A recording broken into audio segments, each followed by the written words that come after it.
ஆரோக்கியமான கிறிஸ்தவ வாழ்க்கை வாழ்வதற்கு தேவையான 7 ஆலோசனைகள். அதில் இப்போ பிலிப்பியர் 4ஆம் அதிகாரம் 1ஆம் வசனத்தில் இந்தப்படியே கர்த்தருக்குள் நிலைத்திருங்கள் என்று சொல்லி அந்த வசனத்தில் இறுதியில் நம்ம வாசிக்கிறோம். ஆரோக்கியமாக வாழணும்னா முதலாவது கர்த்தருக்குள்ளாக நிலைத்திருக்க வேண்டும். இரண்டாவது 2ஆம் வசனம், பிலிப்பியர் 4ஆம் அதிகாரம் 2ஆம் வசனம், கர்த்தருக்குள் ஒரே சிந்தையாய் இருக்க எயோதியாளுக்கும் சிந்திக்கையாளுக்கும் புத்தி சொல்லுகிறேன். அடுத்து எப்படி இருக்கணுமா? கர்த்தருக்குள்ளாக ஒரே சிந்தையுள்ளவர்களாக நம்ம காணப்பட வேண்டும்.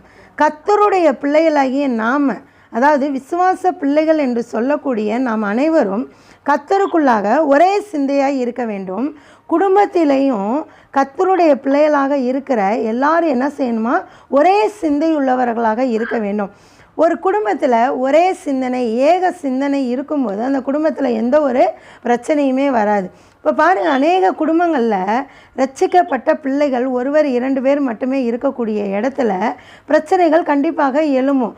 ஏன்னா ரட்சிக்கப்பட்ட நம்ம சொல்லுகிறத ரட்சிக்கப்படாத நம்முடைய குடும்பத்தில் உள்ள நம்முடைய கணவனோ நம்முடைய பெற்றோரோ நம்முடைய பிள்ளைகளை என்ன செய்ய மாட்டாங்க, கேட்க மாட்டாங்க. அப்போ அந்த இடத்துல ஒரு பிரச்சனை எழும்பும். அப்போ ஏக சிந்தை உள்ளவர்களாக இருக்க வேண்டும். அது எப்படி? கர்த்தருக்குள் ஒரே சிந்தையாக இருக்க நம்ம பிரயாசப்பட வேண்டும். மூன்றாவது ஒரு காரியம், 4ஆம் அதிகாரம் 4ஆம் வசனம், பிலிப்பியர் 4ஆம் அதிகாரத்தில் 4ஆம் வசனம், கர்த்தருக்குள் எப்பொழுதும் சந்தோஷமாயிருங்கள், சந்தோஷமாயிருங்கள் என்று மறுபடியும் சொல்லுகிறேன் என்று சொல்லுகிறார். பாருங்கள், நம்ம எப்படி இருக்கணுமா? கர்த்தருக்குள் எப்பொழுதும் சந்தோஷமாக இருக்க வேண்டும். உலக பிரகாரமாக குடும்பத்திலையும் சரி, நம்ம வேலை செய்கிற இடங்கள்லையும் சரி, நம்முடைய சமுதாயத்திலையும் சரி அநேக பிரச்சனைகள் நமக்கு இருக்கும்.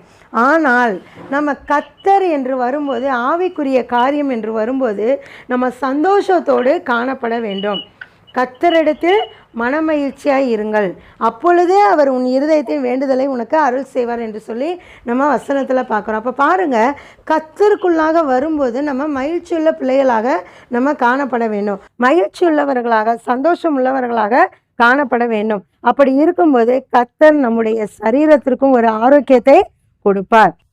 அடுத்தது 4வது ஒரு காரியம், 5ஆம் வசனம், உங்கள் சாந்த குணம் எல்லா மனுஷருக்கும் தெரிந்திருப்பதாக கர்த்தர் சமீபமாய் இருக்கிறார். அடுத்து எப்படி இருக்கணும்? சாந்த குணம் உள்ளவர்களாய் இருக்கணும். அந்த சாந்த குணம் எப்படிப்பட்டதாக இருக்கணுமா?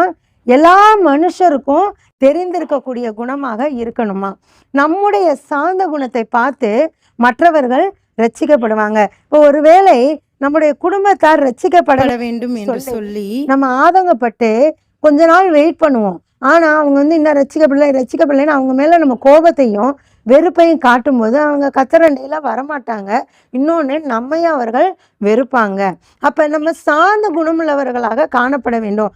சாந்த குணமுள்ளவர்களாக நம்ம இருக்கும்போது அவர்களை என்ன செய்வாங்க? ரட்சிப்புக்குள்ளாக கண்டிப்பாக வருவாங்க. கர்த்தர் எப்பொழுது நியமித்திருக்கிறாரோ அப்பொழுது அவர்கள் வருவாங்க. அப்போ அது நமக்கு எப்படி இருக்கும்?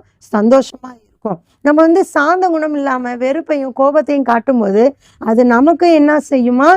அநேக பாதிப்புகளை உண்டாக்கும் என்று சொல்லி நம்ம பார்க்குறோம். அடுத்த காரியம், பிலிப்பியர் 4ஆம் அதிகாரம் 6ஆம் வசனம், நீங்கள் ஒன்றுக்கும் கவலைப்படாமல் எல்லாவற்றையும் குறித்து உங்கள் விண்ணப்பங்களை ஸ்தோத்திரத்தோடு கூடிய ஜெபத்தினாலும் வேண்டுதலினாலும் தேவனுக்கு தெரியப்படுத்துங்கள். கர்த்தர் அண்டையில் நம்ம வரும்போது, ஜெபம் பண்ணும்போது நம்முடைய கவலைகள், உலக கவலைகள் எல்லாவற்றையும் விட்டுவிட வேண்டும். கர்த்தர் சொல்லியிருக்க, வருத்தப்பட்டு பாரம் சுமக்கிறவர்களே எல்லாரும் என்னிடத்தில் வாருங்கள், நான் உங்களுக்கு இளைப்பாறுதல் தருவேங்கிறார். அப்போ கர்த்தர் இடத்துல வந்துட்டோம் அப்படின்னா கர்த்தர் நம்முடைய கவலைகள் எல்லாவற்றையும் போக்குகிறவராக இருக்கிறார். உன் கண்ணீர் யாவையும் துடைப்பார் என்று சொல்லி சொல்லப்படுது. உங்கள் துக்கம் சந்தோஷமாய் மாறும் என்று சொல்லி சொல்லப்பட்டிருக்கு. அப்போ நம்ம கர்த்தரண்டையில் வரும்போது மகிழ்ச்சி உள்ளவர்களாக வர வேண்டும். நம்முடைய கவலைகளை எல்லாம் தள்ளி விட்டு நம்ம ஜெபம் பண்ணக்கூடியவர்களாக சந்தோஷமா நம்ம என்ன செய்யணும்? ஜெபம் பண்ணணும். ஏன்னா ஜெபத்தில் நீங்கள் எவைகளை கேட்கிறீர்களோ அவைகளை பெற்றுக்கொண்டோம் என்று நம்புங்கள், விசுவாசிங்கள் என்று சொல்லி இருக்கிறது. அப்போ பாருங்க, நம்ம கவலைகள் எல்லாவற்றையும் விட்டு விட்டு கர்த்தரண்டையில் வரும்போது கர்த்தர் கண்டிப்பாக நமக்கு ஜெயத்தை தருகிறவராக இருக்கிறார். அப்போ ஜெபம் பண்ணும்போது கவலைகளை தள்ளிவிட்டு என்ன செய்யணுமா? ஜெபம் பண்ணணுமா? உபவாசித்து ஜெபம் பண்ணக்கூடிய காரியத்தில் கூட நம்ம பார்க்கும்போது உங்களுடைய உபவாசம் என்ன செய்யக்கூடாதான்? மற்றவர்களுக்கு தெரியக்கூடாது. முக வாடலாய் இருக்கக்கூடாது. தலைக்கு எண்ணெய் பூசி நல்லா ஃப்ரெஷ்ஷாக அந்தரங்கத்தில் உட்காந்து உன் அறை வீட்டுக்குள்ள கதவை பூட்டிட்டு ஜெபம் பண்ணணும் என்று சொல்லப்பட்டிருக்கிறது. அப்போ பாருங்க, நம்ம கர்த்தருடைய காரியம் என்று வரும்போது, அதாவது உலக பிரகாரமாக ஏதாவது ஒரு ஃபங்க்ஷன் போனோம்னா எவ்வளோ நம்ம சந்தோஷமாக இருக்கிறோம், நம்முடைய குடும்பத்தாரோடு சேர்ந்து இருக்கும்போது எவ்வளோ சந்தோஷமாக நம்ம இருக்கிறோம். அப்போ கர்த்தருடைய காரியம் என்று வரும்போது நம்ம மன விருப்பத்தோடு வருகிறவர்களாக காணப்பட வேண்டும். இதில் கொடுக்கக்கூடிய காரியத்தை பற்றி பைபிளில் தெளிவாக போடப்பட்டிருக்கோம். காணிக்கை கொடுக்கும்போது எப்படி கொடுக்கணுமா? விசனமாயுமல்ல, கட்டாயமாயுமல்ல, அவனவன் தன் மனதில் நியமிக்கப்பட்டபடியே உற்சாகத்தோடு கொடுக்க கடவன் இருக்கு. அப்போ நம்ம நேரங்களையும் கர்த்தருக்கென்று செலவு பண்ணும்போது, நம்முடைய இருதயத்தையும் கர்த்தருக்கென்று கொடுக்கும்போது உற்சாகத்தோடு நம்ம கொடுக்கக்கூடியவர்களாக காணப்பட வேண்டும். அப்போ நம்முடைய கவலைகள் எல்லாவற்றையும் தள்ளிவிட்டு நம்ம ஜெபம் பண்ணணும். அப்போ நம்ம ஆரோக்கியமாக காணப்பட முடியும். அடுத்து 6வது பிலிப்பியர் 4ஆம் அதிகாரம் 8ஆம் வசனம். கடைசியாக சகோதரரே, உண்மையுள்ளவைகள் எவைகளோ, ஒழுக்கமுள்ளவைகள் எவைகளோ, நீதியுள்ளவைகள் எவைகளோ, கற்புள்ளவைகள் எவைகளோ, அன்புள்ளவைகள் எவைகளோ, நற்கீர்த்தியுள்ளவைகள் எவைகளோ, புண்ணியம் எதுவோ, புகழ் எதுவோ, அவைகளையே சிந்தித்து கொண்டு இருங்கள். நம்ம என்ன சிந்திக்கிறோமோ அதை தான் நம்ம என்ன செய்வோம்? செயல்படுத்துவோம். நம்முடைய சிந்தனையில் என்ன எழும்புதோ அதை தான் நம்ம செயல்படுத்த நம்ம முயற்சிப்போம். அப்போ பாருங்க, நம்முடைய சிந்தனைகளை வடிகட்ட வேண்டும். வடிகட்டி அதை கிறிஸ்துவுக்குள்ளாக உண்மையானதையும், ஒழுக்கமுள்ளதையும், நீதியுள்ளதையும், கற்புள்ளதையும், அன்புள்ளதையும், நற்கீர்த்தியுள்ளதையும், புண்ணியத்தையும், புகழையும் நம்ம சிந்தித்து கொண்டு அவைகளையே செயல்படுத்துகிறவர்களாக காணப்பட வேண்டும். இறுதியாக பிலிப்பியர் 4ஆம் அதிகாரம் 9ஆம் வசனம். நீங்கள் என்னிடத்தில் கற்றும் அடைந்தும் கேட்டும் கண்டும் இருக்கிறவைகள் எவைகளோ அவைகளையே செய்யுங்கள், அப்பொழுது சமாதானத்தின் தேவன் உங்களோடு இருப்பார். நம்ம வசனத்தை கேட்கிறோம், அனுதினமும் கற்றுக்கொள்ளுகிறோம், அனுதினமும் வாசிக்கிறோம், அநேக பிரசங்கங்களை நம்ம சபைகளில் கேட்குறோம், இந்த மாதிரி கான்ஃபரன்ஸ் ப்ரேயரில் கேட்குறோம், உபவாச ப்ரேயரில் கேட்குறோம், டிவியில் நம்ம கேட்குறோம். ஆனால் கேட்கிறதுனாலே என்ன பிரயோஜனம் உண்டாகிறது? நம்ம கற்றுக்கொண்டதை நம்முடைய வாழ்க்கையில் பின்பற்றுகிறோமா? பின்பற்றும் போது கிறிஸ்துவுக்குள்ளாக ஒரு ஆரோக்கியமான வாழ்க்கை வாழ முடியும். அப்போ இந்த 7 காரியங்களை இப்பொழுது நான் சொல்லியிருக்கிறேன் பாருங்க. முதலாவது, கர்த்தருக்குள்ளாக நிலைத்திருக்க வேண்டும். 2வது, கர்த்தருக்குள் ஒரே சிந்தையாக இருக்க வேண்டும்.